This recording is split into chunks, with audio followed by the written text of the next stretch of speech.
Capítulo 6. Havia uma meia-lua no claro céu noturno, sua pálida luz azul cruzando a vasta e aberta planície, fazendo parecer mais frio do que estava. E já estava bem frio, Claire pensou, tremendo apesar do aquecedor. Era outra minivan, e mesmo com Tracy mexendo lá atrás, checando armas e carregando clipes, não pareciam estar gerando o mínimo de calor para evitar o ar gelado que vinha da fina camada de metal. Você tem os 380? John perguntou para Leon, que passou a caixa de munição antes de voltar a encher as bolsas de amarrar na perna. David dirigia e Rebecca os localizava no GPS. Se as coordenadas de Trent estiverem certas, já estavam bem perto. Claire olhou para a pálida paisagem passando pela empoeirada estrada, os intermináveis quilômetros de nada sobre o céu aberto, e tremeu de novo. Era um lugar árido e abandonado. A estrada que estavam nada mais que um caminho de terra sem destino algum, perfeito para a Umbrella. O plano era simples: deixar a van a uns 600 metros das coordenadas de Trent, armar-se com todas as armas que tinham, entrar no complexo o mais silenciosamente possível. Acharemos o painel da senha, digitá-la e entrar, David tinha dito, logo depois que escurecer. Com alguma sorte, a maioria dos funcionários estarão dormindo. É só achar os alojamentos e confiná-los. Depois iremos atrás do livro do Sr. Reston. Se nós não o acharmos em, digamos, 20 minutos, teremos que perguntar pessoalmente, como última tentativa para evitar comprometer Trent.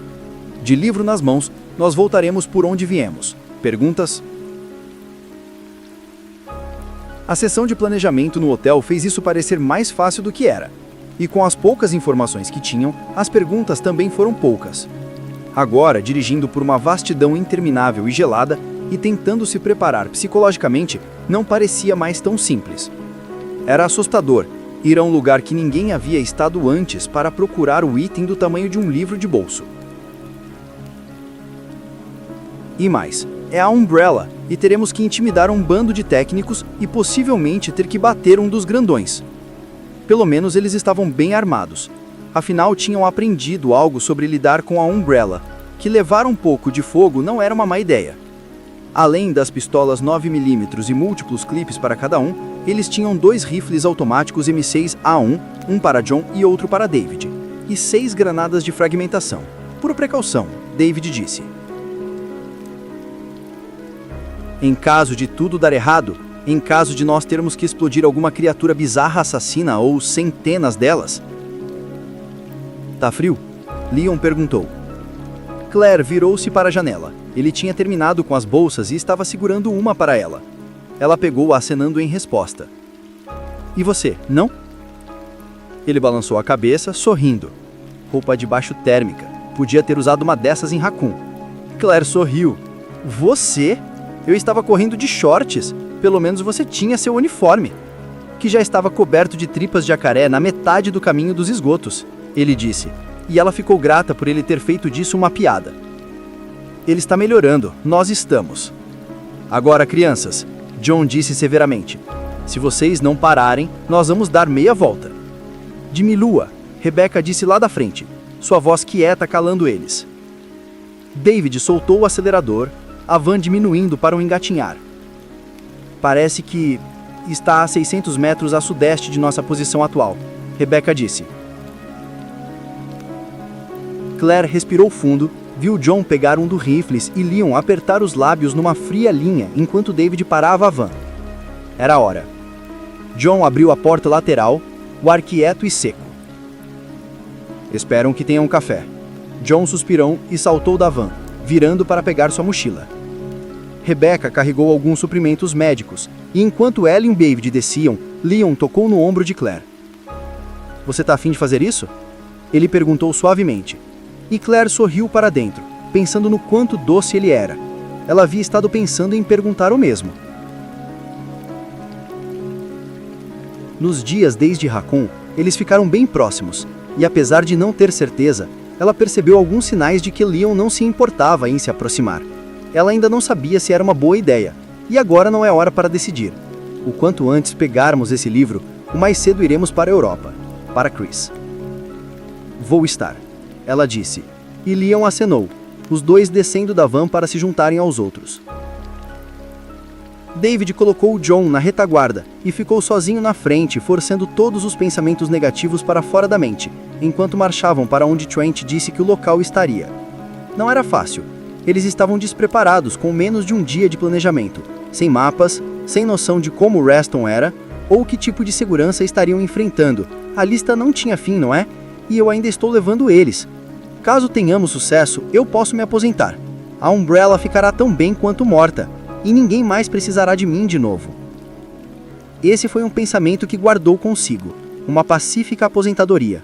Quando os monstros por trás da White Umbrella forem levados à justiça, ele só se preocupará em comer e tomar banho. Eu acho que virar à esquerda alguns graus, Rebecca disse lá de atrás, trazendo sua atenção de volta. Ela tinha cochichado, mas a noite estava tão fria e frágil, o ar tão perfeitamente parado, que cada passo dado e cada respiração parecia inundar o mundo. David os guiou pelo escuro, desejando poderem usar as lanternas. Já devem estar bem perto. Mesmo vestidos em preto, ele estava preocupado em serem pegos antes de entrar, seja lá o que isso significasse. Trent não nos deu ideia de como o lugar seria. Mesmo assim, com quase meia lua no céu, ninguém os veria até estarem bem debaixo do nariz. Ali.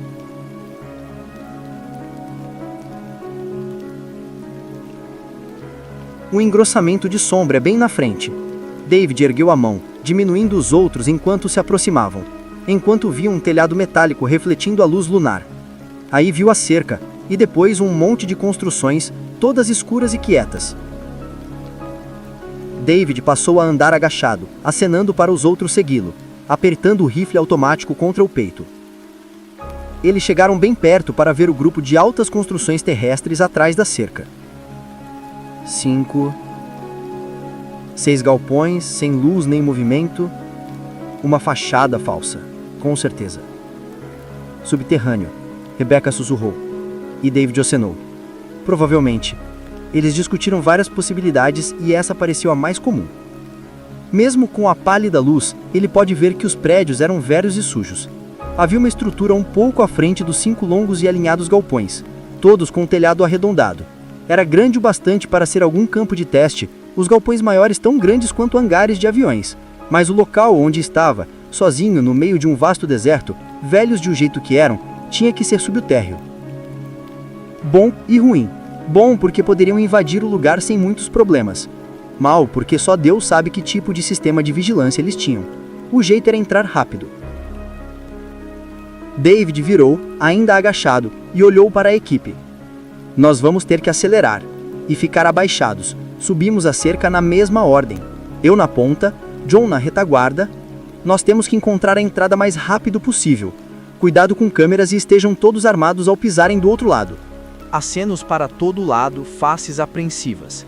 David virou e foi para a cerca, cabeça para baixo, músculos apertados e tensos. 20 metros, o ar batendo em seus pulmões, congelando o leve suor em sua pele. 10 metros. 5. E pode-se ver os avisos de "não ultrapasse", presos na cerca. Quando chegaram no portão, David viu a placa dizendo que eles estavam em área particular usada pelo Monitoramento e Mapeamento Meteorológico número 7. Ele olhou para cima e viu as silhuetas arredondadas do que deveriam ser antenas de satélite em 2 dos galpões.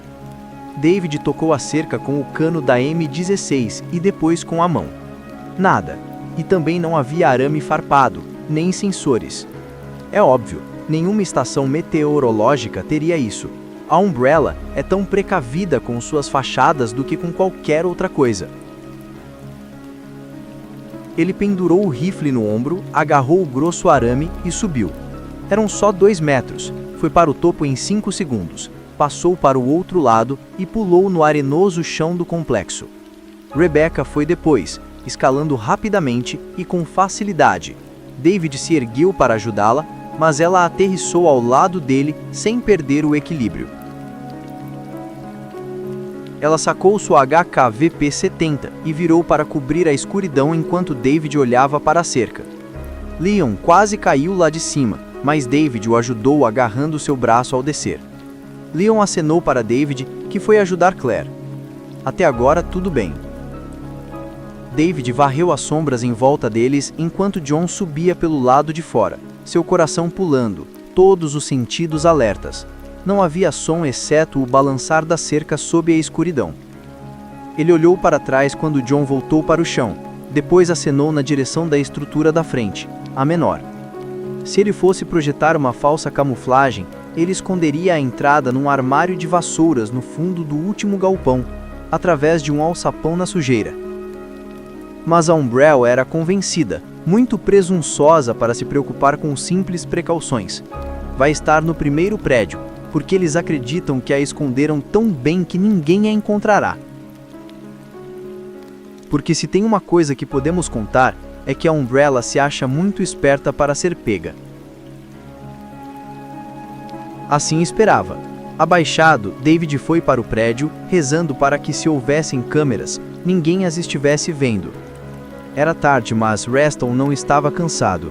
Ele sentou na sala de controle, tomando pequenos goles de conhaque numa caneca de cerâmica e pensando preguiçosamente na agenda de amanhã. Ele fará o seu relatório, claro. Cole ainda não tinha começado o sistema de comunicação, apesar de todas as câmeras parecerem funcionar direito. O responsável pelos K6, Les Duval, queria um mecânico para verificar uma trava da jaula. E ainda tinha a cidade. Os MA3 não brilhariam exatamente se as únicas cores forem bronze e tijolo vermelho.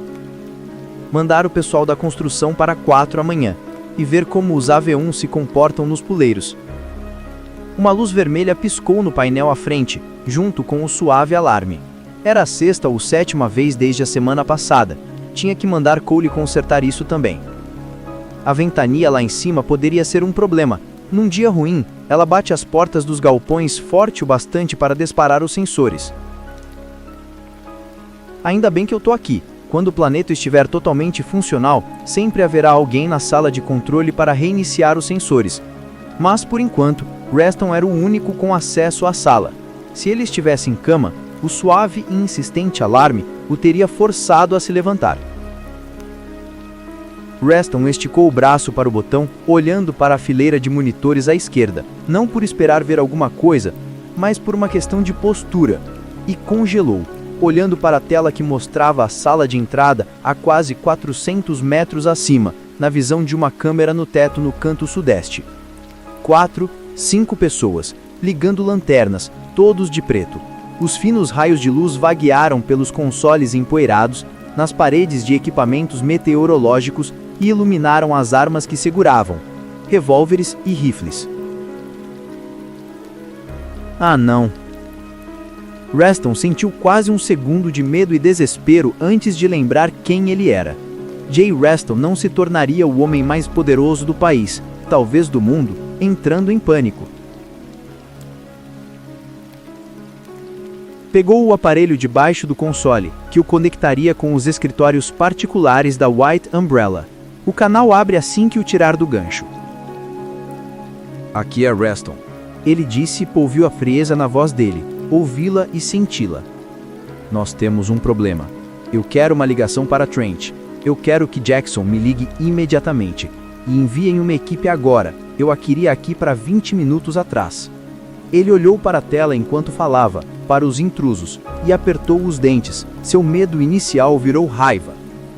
Os STS esgueiros fugitivos, com certeza. Não importa. Mesmo que encontrem a entrada, eles não têm os códigos, e seja lá quem forem, irão pagar por ter causado aflição. Reston colocou o comunicador no suporte, cruzou os braços e olhou os estranhos movendo-se silenciosamente pela tela, imaginando se eles sabiam que estariam mortos em meia hora.